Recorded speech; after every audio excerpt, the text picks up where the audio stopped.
No, I mean, if this is a recipe, sure. No, and you guys are actually all in this room by my invitation. I also invited other people here too. But really, I mean, if you look around this room, these are very familiar faces for the most part, except for, of course, Allison and Hawkeye.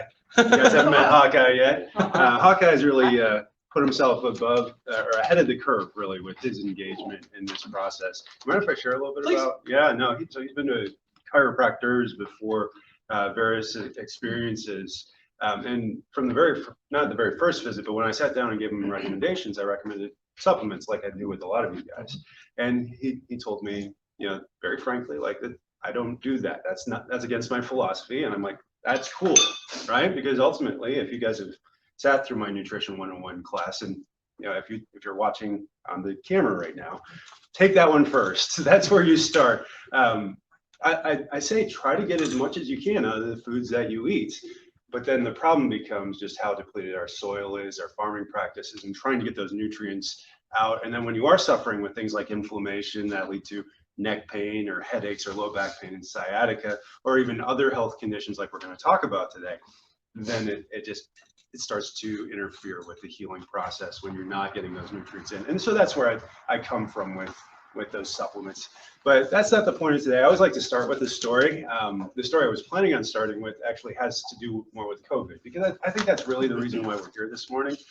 I'm not talking about coronavirus or COVID-19 specifically this morning. This week is the introduction to the 5 essentials. This is where I plot out the course of the next 6 weeks. This is where we start to set the frame, set the tone. And really today is more about philosophy. You know, up until Thursday, we had gone the entire, 9 months of a 2-week pandemic? Is that right? Yeah, 9 months of the 2-week pandemic with 0 cases of coronavirus among our patient population base. And it really has to do with this office and the people that are here in this room especially. You guys apply what I say, right? You take what I say and you apply it. And it's the application of those things that actually get us there. And you guys can rearrange chairs to get seated together. Don't worry about that. Just don't knock the camera, please. Yeah, but you know, it's really it's the application of the 5 essentials that's either building health or the lack of application of the 5 essentials working contrary to those laws and principles that build sickness and disease. And you know, this last week it really illustrated itself that I had not done a great job in educating these patients about how the immune system worked, because I offered to go to their house to adjust them because it was their time for an adjustment.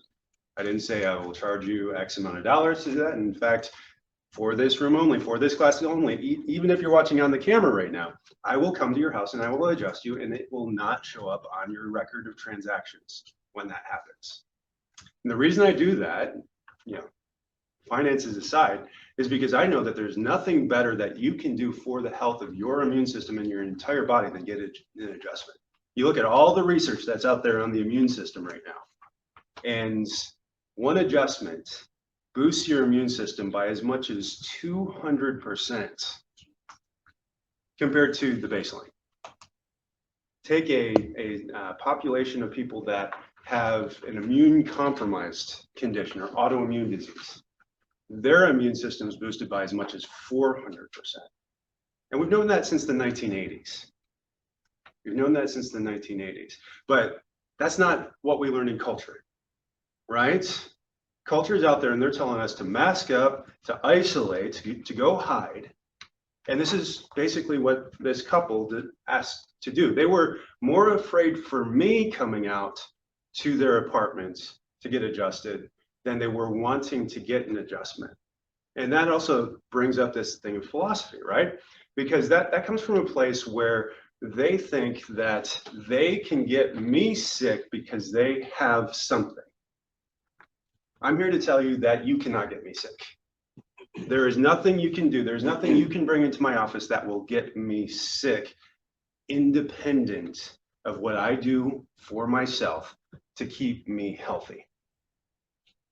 I am either an environment unto myself that builds health and propagates health, or I'm an environment unto myself that propagate sickness and disease. And we're going to get into that a little bit. It's the difference if you want to look this up, and I do encourage you. I'm not here to brainwash you. I'm not here to change the way you think. I am here to change the way you think, but I'm not here to convince you to think the way that I think, except for the process through which I think about things. So a little bit of background about me, in case you are a little bit newer to these classes. I started out as an engineer. I was at Georgia Tech. The only job that hit my resume before I got to seminary was actually being an engineer. And I did that for my dad for a whole summer before I decided I hated it.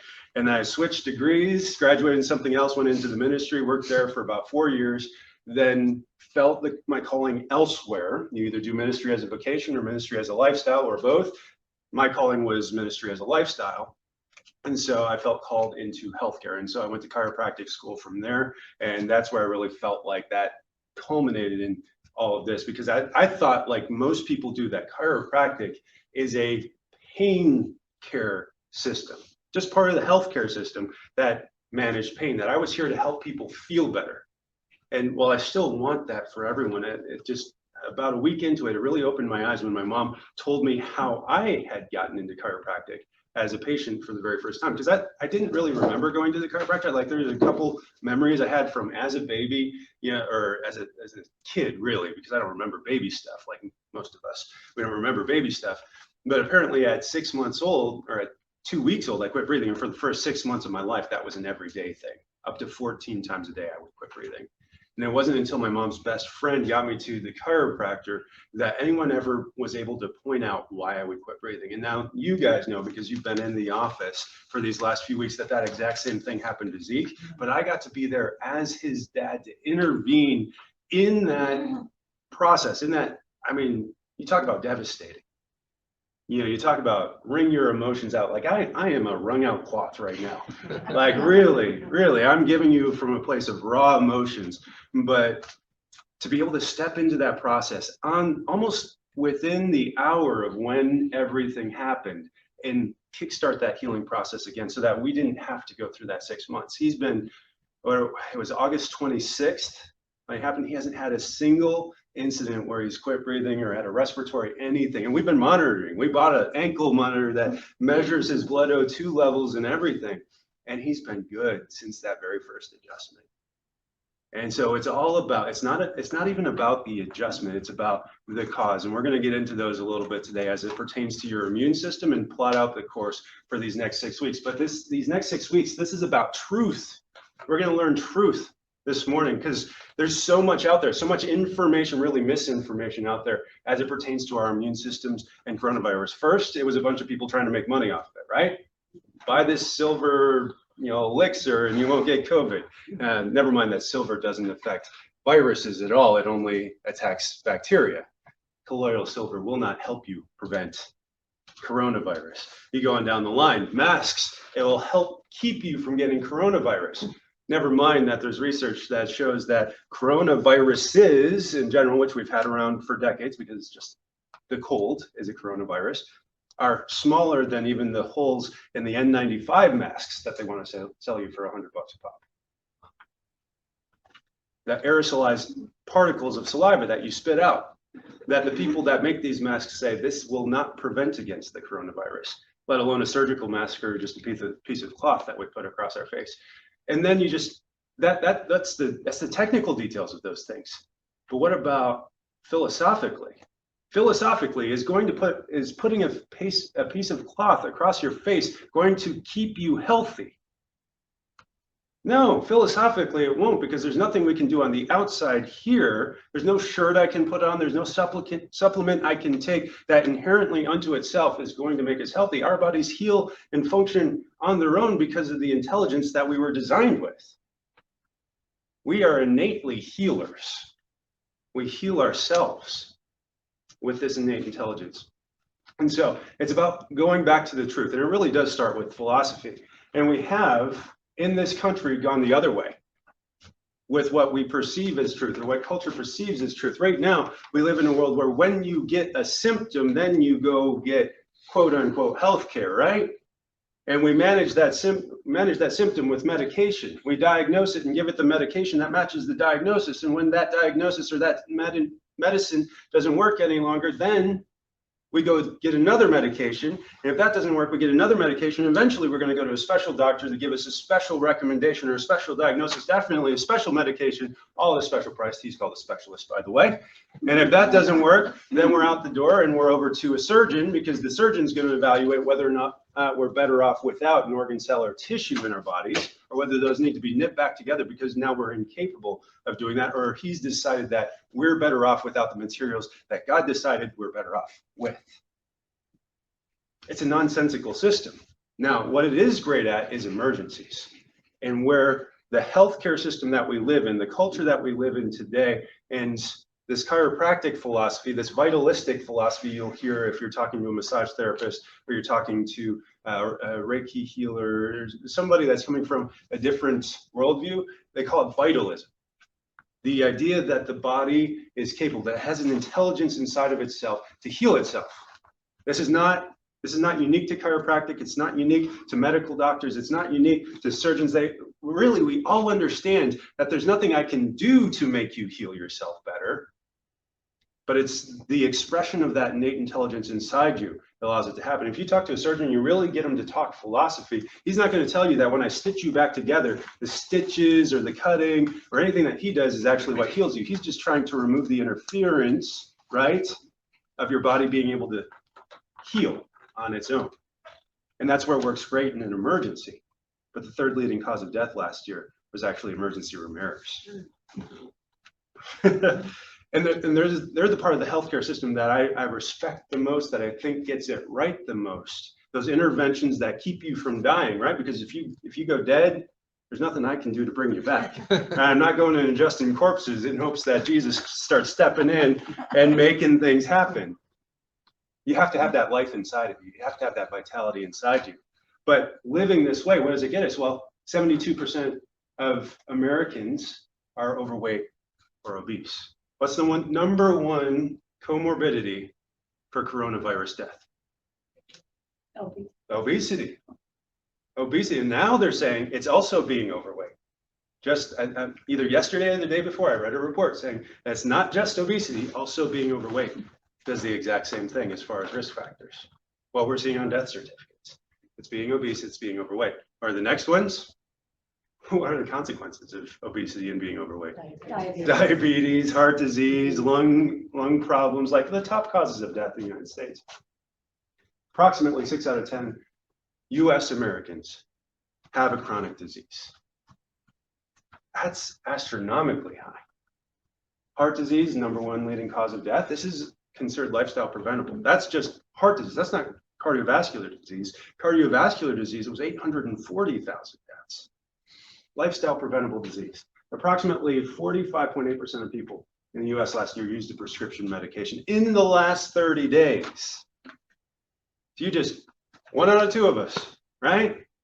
Half of us are using a medication. And this room is not exempt from that. It's not. I'm not going to point you out and tell you which medications we're all taking here. But the average American right now, on average, takes 11 different medications on a daily basis. We, as 5% of the world's population, took 74% of the world's prescription drugs. And so you look at this, right? We spend more money on healthcare. We have better access, better doctors, better nurses, better staffing than anywhere else in the world. If this system, right, if this model where we treat a symptom, whether it's pain or a chronic disease, with medicine worked, cut it out if that doesn't work. If that system, that healthcare system, worked to keep us healthy, we should be the healthiest country in the world.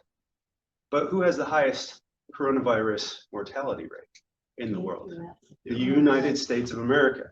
Why aren't other countries letting us in? Because they actually practice the same philosophy and they're scared of us. But we do it better. We have more money spent, more bankruptcies because of it than any other country in the world. And our health is worse than everyone else in the world. Correlation here. If we're the sickest people in the world and we do this philosophy the most, is the philosophy working? No, the philosophy is broken. So if we're going to go find truth, we have to go find a philosophy that works. We have to find that philosophy that works.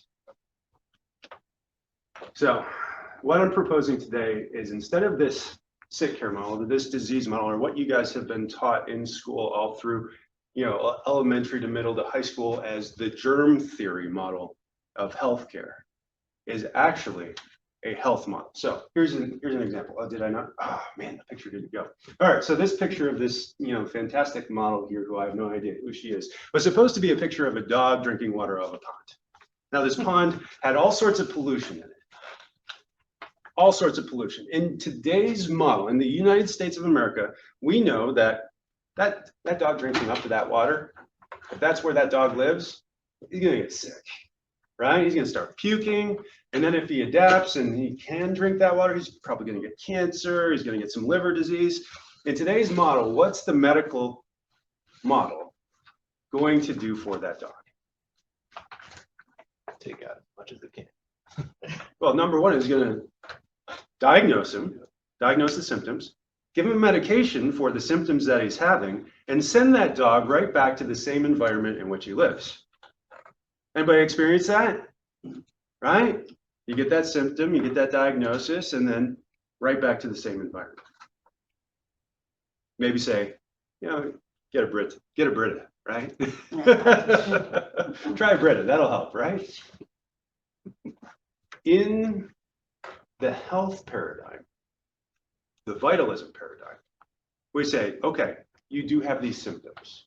This diagnosis is a real diagnosis. Why? Because your diagnosis is literally the Latin terminology for the symptoms you're experiencing. Or it's the name of the guy that discovered this combination of symptoms and got his name attached to it. It's not false, right?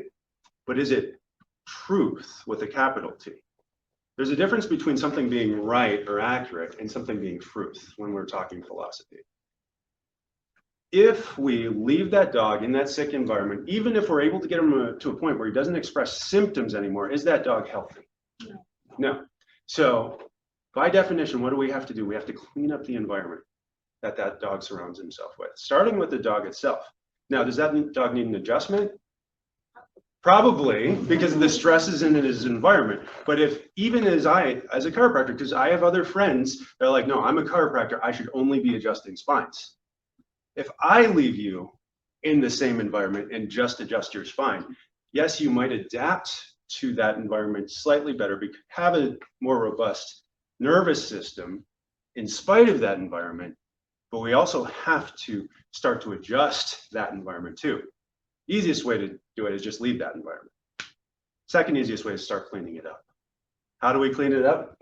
It's these 5 essentials. So I've written this out a little bit different than how we normally express this. But we know, right?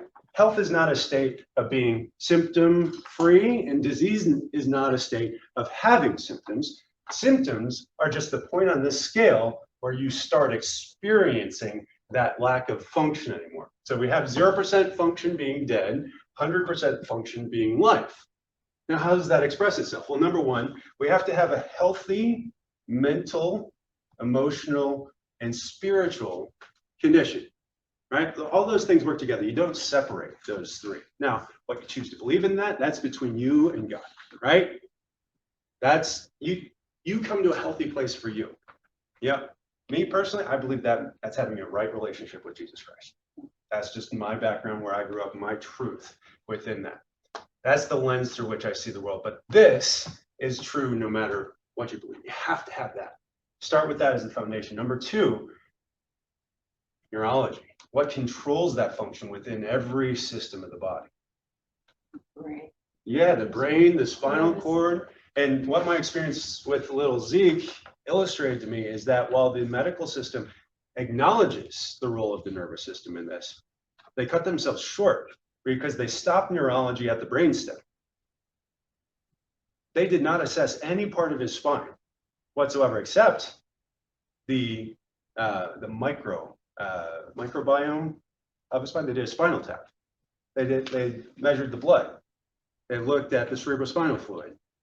Then they did an EEG of his brain, an MRI of his brain. They did a chest X-ray. They ignored his spine completely, other than sticking a needle in it to pull a sample out.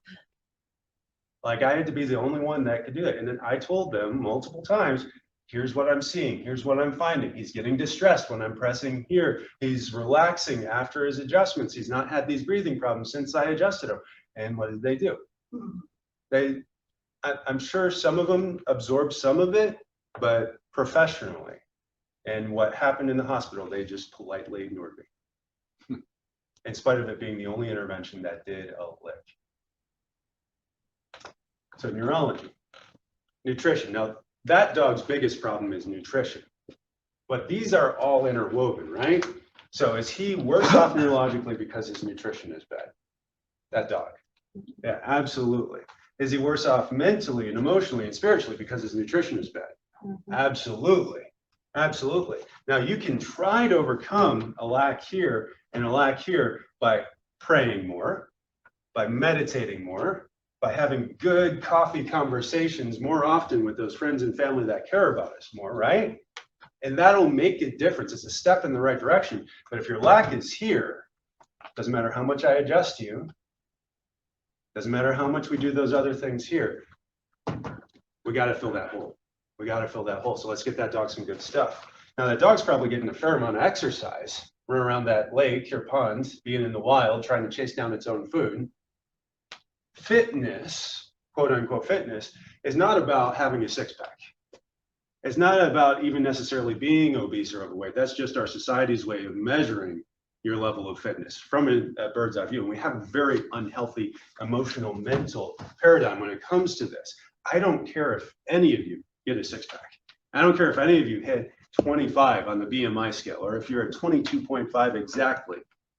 I'm more concerned with your overall fitness and the ability to perform those tasks of daily living. Very likely, if you've been overweight for some time, you have higher muscle mass, body percentage, than someone who's been thin that's undernourished. And so our goal isn't to get you to 22.5 BMI. Our goal is to start to replace some of that fat with even more muscle, increase your oxygen intake, and that does require exercise. Our bodies require movement. And then toxicity, obviously, the biggest hole in that dog's environment is he's living in a polluted environment. That water is full of crap. The plastics, literally crap sometimes, feces, it gets in there, and you cannot live in a healthy environment like that. Now, our environment's different. There's different toxins than that. But that's ultimately the difference between the disease model and the vitalism model. So it's allopathy, if you guys want to get technical with it, versus vitalism. Allopathy versus vitalism. And I have a chiropractic friend that actually calls it the allopathetic model because it's so pathetic. But yeah, I mean, this is what ends up costing us. So we're going to cover cancer week 3. And cancer is one of the most, not just physically devastating conditions that's out there, but financially devastating conditions that's out there. Just the average monthly cost of getting chemotherapy can range between $1,000 to $12,000 a month. I mean, just from that alone, none of us should want to get cancer, right? Even if you can survive with cancer, you don't want to get it. So we're going to walk through how your body can actually not just survive cancer, but beat cancer. How we can create an environment from within that keeps you from getting cancer. And I've been in practice long enough. We've lost patients due to cancer because we never got into the 5 essentials deep enough, right? Or because they lived too much life on the wrong end of the 5 essentials, and it started working against them for too long, and we weren't able to do enough in the short term for it to overcome. The average monthly cost of this is not cancer medication, this is just medications in general. If you take the average amount of medications that the average American does, you spend $1,200 a month on that. Oof. Average cost of heart surgery, $324,000. Now, statistically right now, 1 in 2 of us is probably going to have a heart attack in our lifetime. So what would Dave Ramsey say would be a prudent thing to do financially? Save for it, right? Right? Exactly. Now, if you actually have a conversation with Dave about health, he will tell you to actually invest in your health and wellness and get a gym membership and start doing some of these things that you can do to prevent it, because it is a lifestyle preventable disease. But he also says to plan ahead, right? And so you better have that 324 grand saved up, or a healthcare policy, health insurance policy that'll cover that thing when it comes out. Average yearly cost of diabetes, right? A third of Americans have diabetes. Actively, right now, a third of Americans have type 2 diabetes. They're spending $10,000 a year on diabetes, which we know is actually a reversible lifestyle-induced condition. But we're just spending that care and managing it. And what does diabetes do? Well, it decreases your life expectancy by 20 years compared to not having it. So let's just take the average American, 78 years old right now. Diabetics are dying at 58. Or if you catch it later in life, now they're dying 20 years sooner than what they would have. So, but let's stay ahead of this thing. Let's really get ahead of this thing. Let's jump into this vitalism model. And that's what this is about. Let's actually build health. Let's clean up that environment. Let's either remove the dog from that toxic environment, or let's clean up the environment around the dog, just depending on what your financial situation is, what your life situation is. Let's clean that up. And we're going to do that through heat count. I just want to say, I think your numbers were grossly underestimated. It could be. Just knowing Yeah. some of the costs that my dad had related to his diabetes. Yeah. His was about $1,200 a month just for his insulin. Yeah. Yeah. No, it's ridiculous. And yeah, no, some of my numbers are underestimated. And then you've got the foot care and Yeah, no, et what happens cetera, when your so. feet start developing those sores? Yeah, and yeah, you can get way worse than the numbers I'm presenting. But yeah, it's the 5 essentials. So what do we have to do? Number one, as a society, for our families, we have to overcome this fear, knowing that I cannot give you anything. You cannot give me anything. We just have to take the personal responsibility that our health is our own responsibility. When I walk into a store, I don't walk in with a face mask. Not because I'm a rebel. I want to fall in line. That putting that sign up on the door was one of the most difficult things I did. Not because, I don't want to comply, but I do. I want to do what, even the Bible says in following our governmental leaders down this, but that conflicts with this philosophy, right? I know that I cannot give you coronavirus any more than you can give me coronavirus, right? My responsibility is to keep myself healthy enough that when I come in contact with coronavirus, that I do not succumb to it and become basically this duplicating, replicating environment that breeds coronavirus. Same as yours, right? Right. If you make the decisions right here to create coronavirus, that's your responsibility.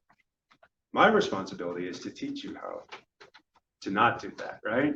And so that's where we're getting. So understanding that, I think, is the first step to not being afraid, because everything out there right now wants you to be afraid.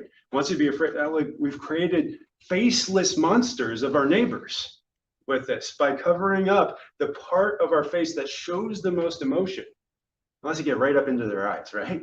And I feel so bad for my son being in a daycare right now where all of his teachers, their feedback can only be with their eyes, unless they're outside with the kids.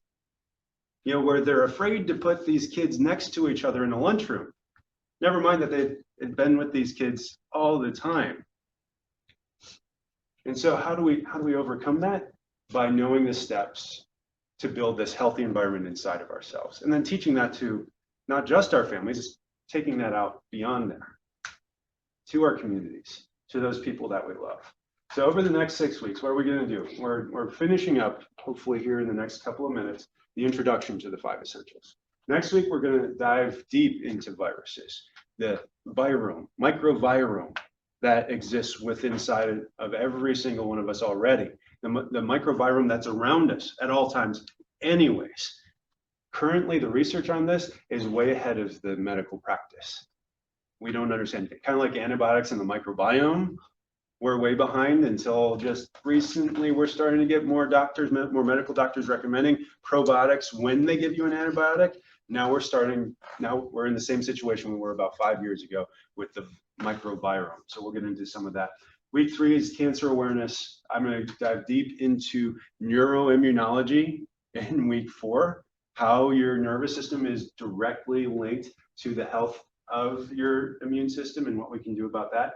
Week 5 is going to be next level nutrition.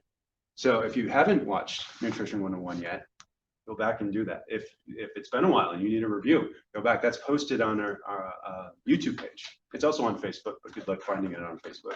Finding anything on Facebook is a mess these days. Week 6, probably everyone's favorite, right, is the fitness plan. It's actually my least favorite. I mean, I fall into what I think most people do.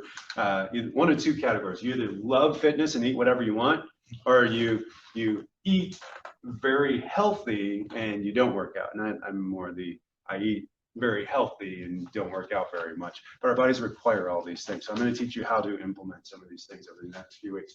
So let's cover these things really quickly. Number 1 is mindset, knowing where health comes from. Protecting your mindset. Remember that mental, emotional, spiritual paradigm, getting that in the right spot with this. Knowing that we're the ones that are there. But also planning out things in advance. If you let life happen to you, you just become a victim. You're subject to what everybody else is doing.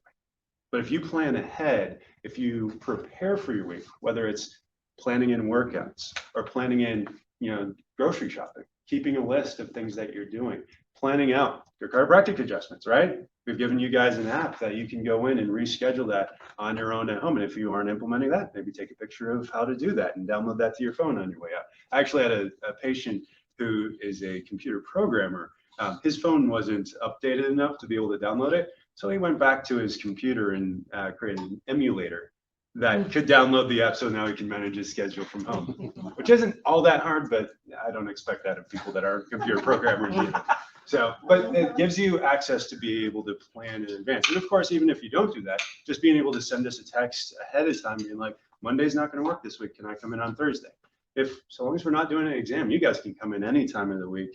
Really, I'm here for you. Like I said, I'll come to your house if we really need to. But, we plan in advance so that you're not feeling, oh yeah. And then this is one of my favorites. Anybody hear of this guy? Or either of those two guys, really? We got Tyson Holyfield. He no longer has the ear that he bit off. But yeah, no, Mike Tyson said that everyone has a plan until they get punched in the face.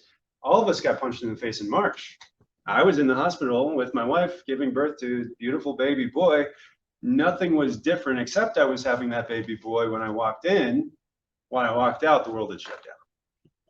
I was lucky that we gave birth when we did. Otherwise, I might not have been allowed in there. I might have had to stay at home. When I got back, my mother-in-law was freaking out, bleaching everything in the house because she was afraid of coronavirus. And I get that. I get that reaction. That's an appropriate reaction with the amount of fear that was put out there for the first 2 weeks. But they said it would just be 2 weeks. Everybody stay home for 2 weeks. And that should be enough time for us to flatten the curve, and we shouldn't see as many people die. Problem is that we're still being propagated this fear 9 months later. And that's what we have to overcome, is that fear. Then chiropractic, a lot of people don't recognize that chiropractic isn't about getting cracked for your pain. Chiropractic is about function. And when we're talking about the immune system, function is the most important thing. And what controls your immune system isn't your gut, isn't your brain, isn't the food that you eat, isn't the way you exercise. It's all of those things. And when you're talking about the nervous system in particularly, where am I? Here and here are the two most important parts for your immune system function. So it's pretty cool. They did a deeper dive on that study that they did in the 1980s, showing that a chiropractic adjustment could boost the immune system by 200% or 400% if you were immune compromised. They actually wanted to see what type of adjustment would last longer for its immune effect. And so they were just working actually with this section of the spine, which it's all connected, right?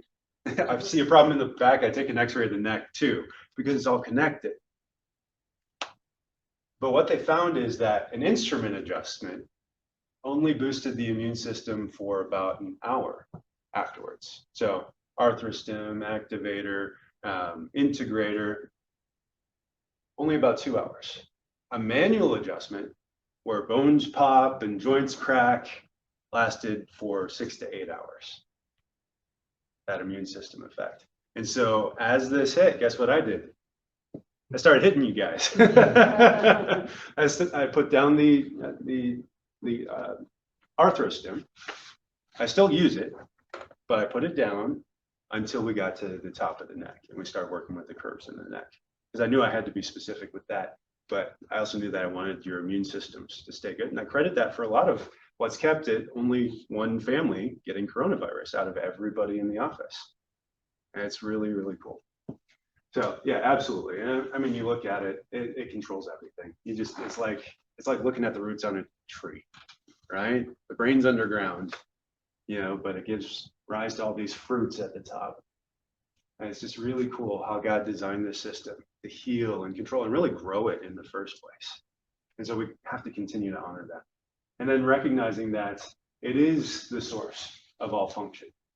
You know, you can't rely on how you feel to know when you need to get adjusted.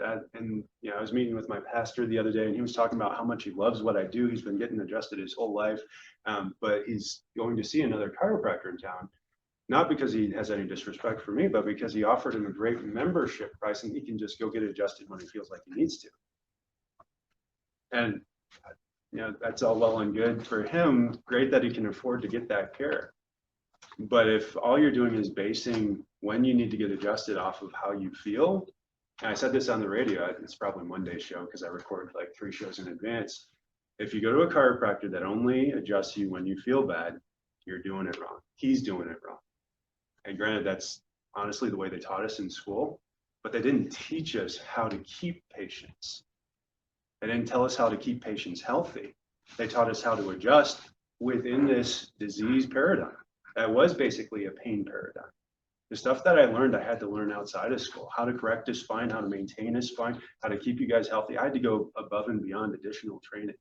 And so that's what you guys are getting. We're basing things off of tests. Multiple of you have had an exam in the last week or two. And we've sat there and we've said, let's see how your function's doing.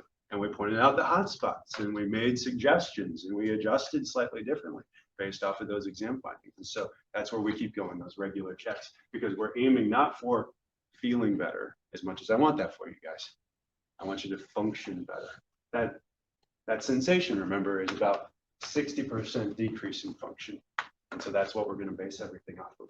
Always, always. I will never change out of this model unless I see a better model that gets you functioning better. Nutrition, right? So the role of nutrition is this. Nothing you can eat will heal you. But if you don't eat the right things, it will make you sick. Why? Because you need specific building blocks inside your body to recreate your body. Your body reorganizes and regrows itself every 15 to 20 years, depending on which part of the body you're looking at. Your stomach lining, your intestinal lining, every 3 to 5 days, you're getting brand new. Cellular, they're replacing themselves.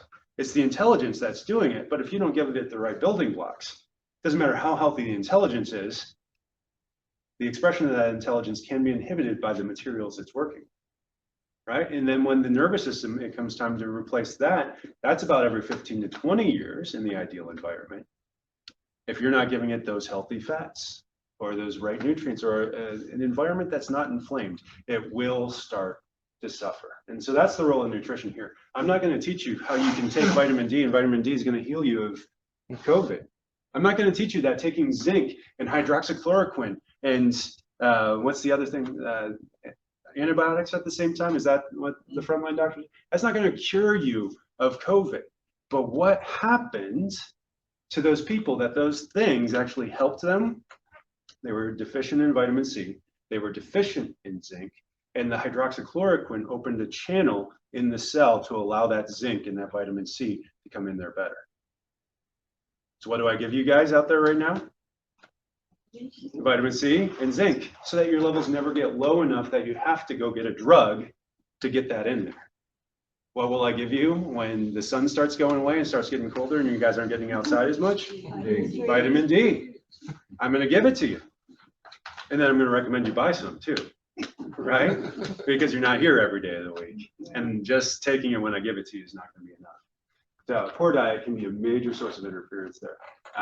How's that for a good diet? That's what I'm supposed to teach. That's what you're supposed to teach. Yeah, we got a nutrition teacher over here. Yeah, no. All right, so here, let's take this. This chunk right here. Everybody knows dairy is good for you, a required part of the diet. What percentage of people in this world cannot adequately process dairy? a large portion. Over Too bad. 80% of the world's population cannot properly process dairy, and that's just lactose. It's probably closer to 90% if you're talking about things like casein, because it's, you know, a lot of different reasons. But then you talk about the pasteurization process and the homogenization process, and what that does to the proteins and the protein makeup. I mean, you boil something, it breaks down the bonds, right? Then if your body doesn't recognize that properly, absolutely. What percentage of the population can't handle grains right now?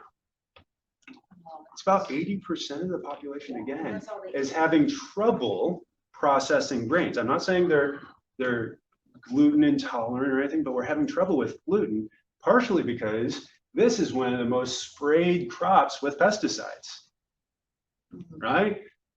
What's producing all this dairy is eating a diet that's completely contrary to its creation and design. It's supposed to be eating grass, and now it's eating corn. It's eating grains.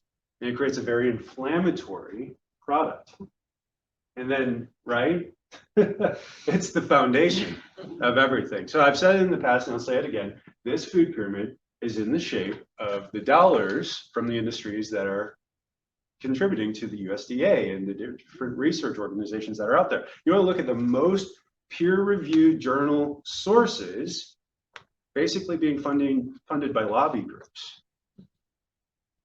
And then people want to ask me for my research, and it's like, I don't have the research because I don't have the funding to produce the research. If people could see what I was doing in here and we could generate a base of funding, there would be grad students lined up trying to replicate what we're doing here. In New Zealand right now, there's a doctor, Dr. Heidi Havoc, who got her PhD from one of the Australian colleges, really renowned. I don't remember it, but really good as far as research, and got her DC as a chiropractor, practiced for years as a chiropractor, but then took over the research facility at the New Zealand College of Chiropractic, and she's doing brain research that is blowing the neurologists around the neurology community away on chiropractic, taking stroke victims and getting them functioning better with chiropractic and measuring it and putting it out in peer-reviewed research. But she's producing one study with her team of 20 researchers and grad students every 2 to 3 years. And this is the best source of research we have in chiropractic right now. Because as chiropractors, we get taught how to research and how to write papers, but do we have the margin for that in this environment? No, we're struggling to get you guys to think about eating healthy, right? Struggling to get you to remember that a donut is not as healthy as an apple, even if the calories are the same, right? I don't have the margin to go do that, but if we can just teach the world that this is junk and that we don't follow the dollars, and that maybe even the research world, the peer-reviewed research that's out there is a little bit corrupt, and that's not my words, that's New England Journal of Medicine. The director, she actually resigned because she couldn't in good faith keep up producing all this research that was basically just being influenced by lobbyists anymore. Yeah, I do agree with that water unlimited, although you can drown yourself, right? Right. Yeah, so half your body weight in ounces of water, for sure. So get food by God, and we're going to break down advanced nutrition later. And really, food that's in its natural environment is good for you. Apples, oranges, bananas, like you name it. If it's real whole in its original wrapper, not cellophane, it's good for you. Anything that's processed, regardless of whether it's labeled keto or paleo or organic, is going to be less healthy for you when it comes wrapped in that cellophane than something that's in nature. Now, there's specific ways to do that. You need these right balances of things. You need good, healthy fats. You need good carbs that are rich in micronutrients, aren't too simple and also aren't complex because somebody manipulated it to be complex. And then you need those proteins as well. Those are your macros. How should you get them? Depends on each of you. And that's where you have to have a conversation with me. Not so I can advise you to take this, that, or the other supplement. If I see a hole, I'm going to recommend a supplement. But so I can advise you how your body is going to respond, not just to those macros, but to those micros as well. Where are the micros? Those are those essential micronutrients. I talk more about those in the Nutrition 101. If you're missing vitamin D, if you're missing vitamin C, if you're missing some omegas, if you're missing some of those other things, you need to find a way to get those in. And some of it can be done by getting more of those macros, but just making sure that it's as close to nature as possible. The less ingredients in the list. And I say stop at about 3 if you're reading a package and it has 3 ingredients. If it has more than that, just leave it on the shelf. If it has less than 3 ingredients in it, then it's probably okay.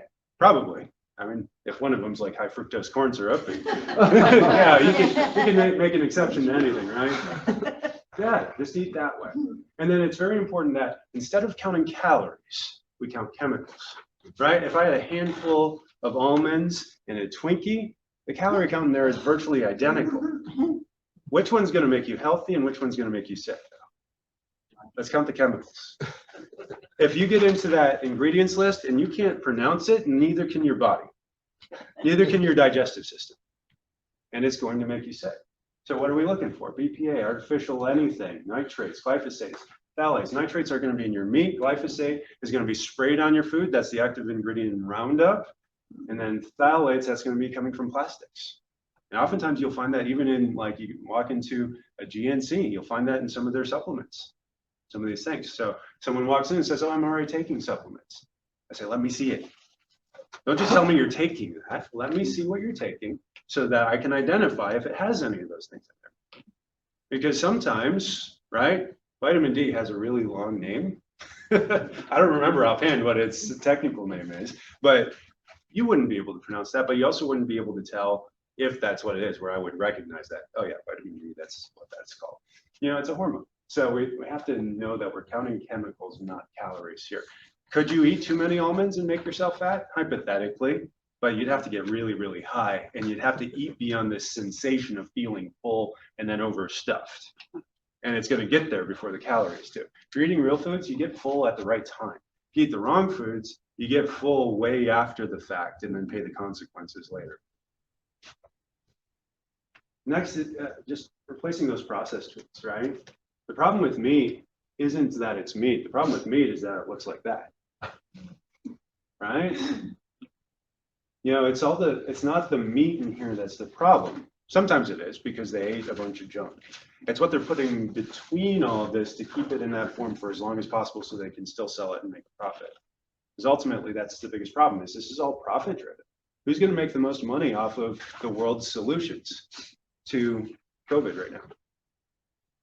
The pharmaceutical industries, the mask producers who are actually owned by the pharmaceutical industries, big tech is making a bunch off of this because they're trying to get chips into the vaccine so that you can actually track medically what's going on. They've got some of these neurotransmitters now that they're getting so small that they're going to be able to, right? They're still telling us, and you'll have to sign off that this is something that you want, but so that they can measure your blood pressure or your O2 rates without having to hook you up to a bunch of equipment. I get why they're doing it. Even ethically, as a researcher, I would be wanting these things.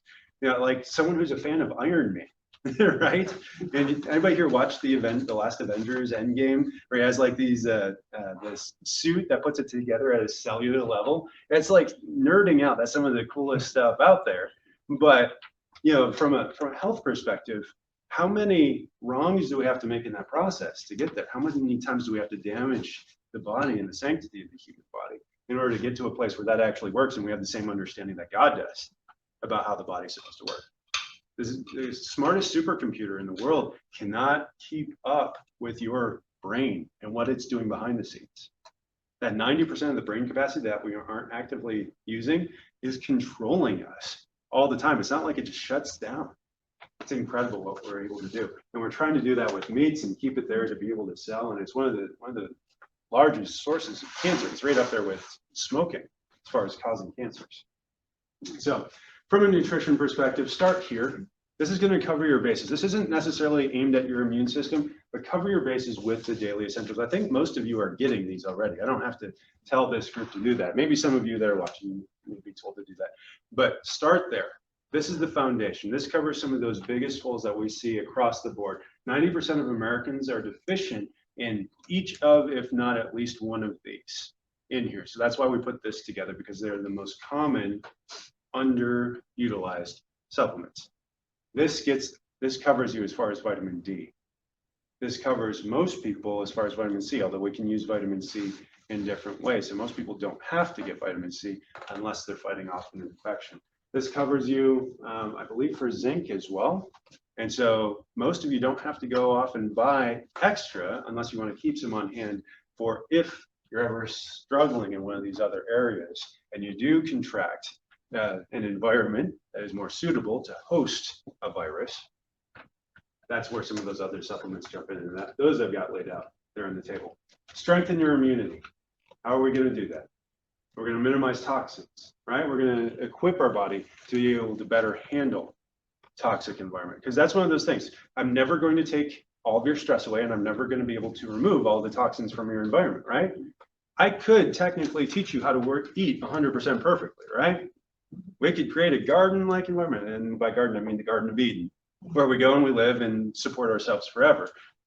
Not going to happen, right? Now that we blew that chance. But you know, the toxins that we expose ourselves to. Good luck avoiding plastics right now. We get plastic particles in our drinking water, even our filtered drinking water, probably because we're drinking out of plastic bottles, right? You know, and there's phthalates in there, even if it's BPA free, there's phthalates in it. Might have BPS, which now we're starting to say, oh, yeah, that actually might be just as carcinogenic as BPA, estrogen mimicker. Let's avoid those toxins there. So what it all comes down to is this. So I think this here is the best analogy for that function chart. And I like to think of this more as a funnel with a small hole at the bottom. This is really our digestive system, right? We put stuff in the top, and out the bottom, we get rid of it. We take in what we need, but in that process, there are these things that come in. Pollen, mold, house dust, the things in our foods, whether we're sensitive or allergic to certain foods, or you know, it's sprayed in too many pesticides. It accumulates over time, and if we get more toxins in, then we can get out through the bottom of that bucket. If it's going in faster than it's coming out the bottom, it overflows the top. When it overflows the top, it really decreases our function to the point where we hit 60%. Now it's not just pain that we're feeling. It's actually all sorts of, it could be any symptom. It could be heart disease, it could be cancer, it could be diabetes. All of these things work together. Some of those symptoms, sneezing. Anybody been sneezing a lot lately? Way more than normal. Yeah, smoke, forest fires, all down the West Coast. What's the weather pattern do? It comes from the West Coast, across the country, across the Great Plains, right? Gets over that mountain, dumps everything into Denver, and then just carries it on across, right? And then we get it. Why have I seen more allergies in the clinic than I typically do? Because it's not allergies. It's the smoke. Our immune systems are on hyper alert because they're getting all this smoke and dust from everything that's in the atmosphere. I can't imagine living in California right now for a lot of reasons. But you know, you've seen pictures. It's just orange there. It's crazy. You can see that in the air. And then you add in all these things. So let's say just vaccine ingredients. We're trying to make someone healthier by exposing them to a virus, first off. And then you add in some aluminum to stimulate the nervous system. Aluminum, known cause of dementia. You add in some polysorbate 80, known carcinogen, some BPA, right? A little bit of formaldehyde, again, a known carcinogen. You know, you just go down the list of things that are in that. I'm like, no, thank you. I wouldn't inject that in my child. Actually, if I injected that in my child, you would take me to jail. But now we're saying that this is actually going to make us healthier. It's an outside-in approach. It doesn't actually work. I'm not trying to convince any of you to be anti-vaccine. I actually am very much for exposing ourselves to these viruses and bacteria in a healthy environment so that we can build that. Because when we create this healthy environment here, inside of this, it actually does, the immune system takes in that virus, it learns what it's doing, creates an immunity to it, and then on the other end, we don't pass that virus on. Even if you're asymptomatic, if you're unhealthy, you can carry that virus. That's everybody's biggest fear. That's why they're making us wear masks, is they don't want an asymptomatic carrier. You can't be healthy and be an asymptomatic carrier. You can be sick and an asymptomatic carrier, and you can be sick and just be sick and be a symptomatic carrier. You can't be a healthy asymptomatic carrier. That doesn't happen. It's also why I'm not afraid of getting the virus. I actually welcome the opportunity because I won't test positive when I get that virus. Can you elaborate on that a little bit? Yeah. How you can't be a healthy Yeah. So health asymptomatic carrier is a state of 100% function. When my immune system is functioning properly, it takes in the virus and it kills it. It learns what it is and it kills it. right? Our bodies have been experiencing coronaviruses for millennia. They know how to handle a coronavirus. This is a new branch of coronavirus. It's doing something a little bit more advanced.